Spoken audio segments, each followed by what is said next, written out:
Hello Marvel fans, this is Solid Dave Snake, bringing you my first Throwback Thursday action figure comparison video.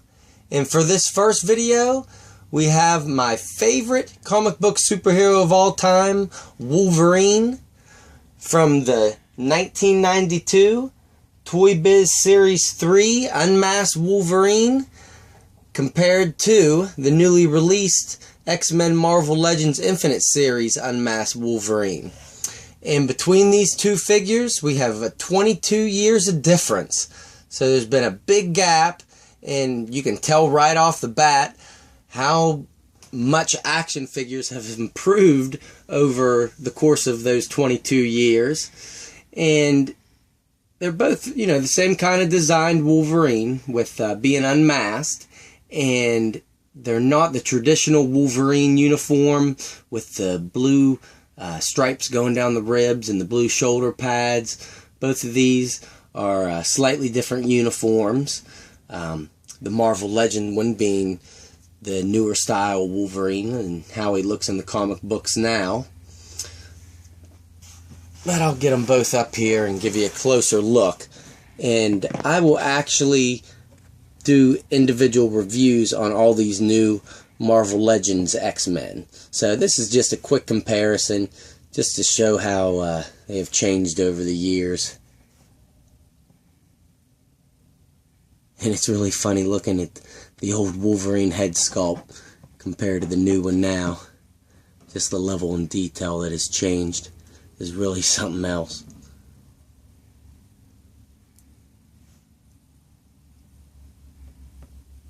And they actually both have straps on their gauntlets and down on their boots.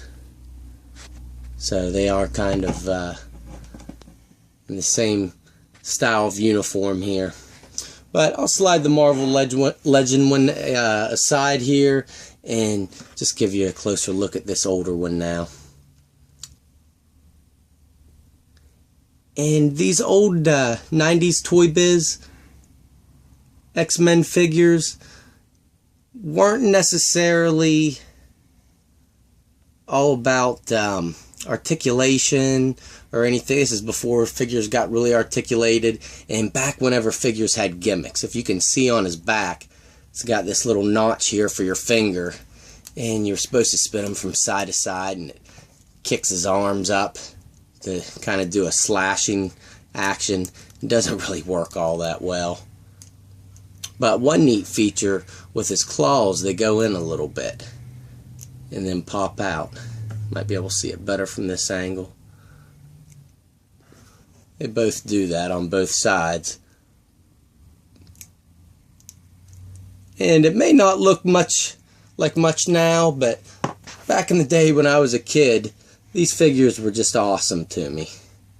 So it is amazing to see how figures have changed, but it's nice to take that nostalgia trip again.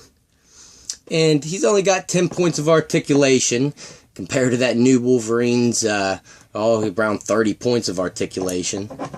But back then they only had cuts, and they would rotate all the way around at the head and both shoulders, and a hinge at the elbows, and a waist swivel, and cuts at both thighs and joints at the knees. And that would be it. So definitely thought the first old X-Men toybiz figure I'd review would be that Wolverine, and here he is compared again to the Wolverine that just came out now. So alright guys, thanks for watching, and stay tuned. Tomorrow I will have an individual review for the new Marvel Legend Wolverine. Thanks.